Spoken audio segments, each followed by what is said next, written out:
மழை வெள்ளத்தில் தத்தளித்த மக்களுக்காக முன்னாள் முதலமைச்சரின் செயல்.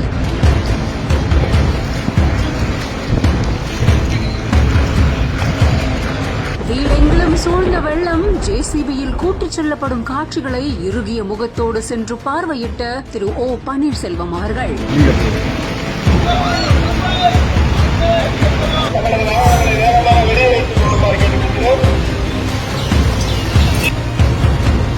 மாவட்டத்துல கடந்த 2 நாட்களாகவே விடிய விடிய பெய்ஞ்ச கனமழையால மாவட்டத்துல பல்வேறு பகுதிகளில் வெள்ளம் சூழ்ந்து பொதுமக்கள் ரொம்பவும் சிரமத்துக்கு உள்ளாகி இருக்காங்க.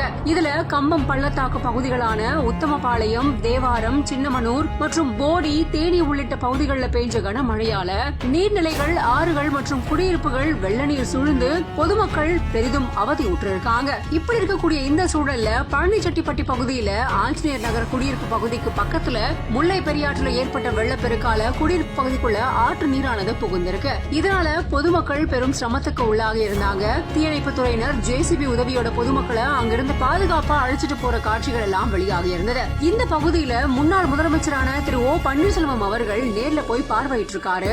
பொதுமக்களுக்கு உரிய நிவாரணம் வழங்க கோரி தமிழக அரசுக்கு அறிக்கையின் வாயிலா கோரிக்கையும் வச்சிருக்காரு அப்படிங்கறது குறிப்பிடத்தக்கது. அப்பவும் இப்பவும் எப்பவும் சென்னை அதிரடி கலெக்ஷன், சரவெடி செலிப்ரேஷன்.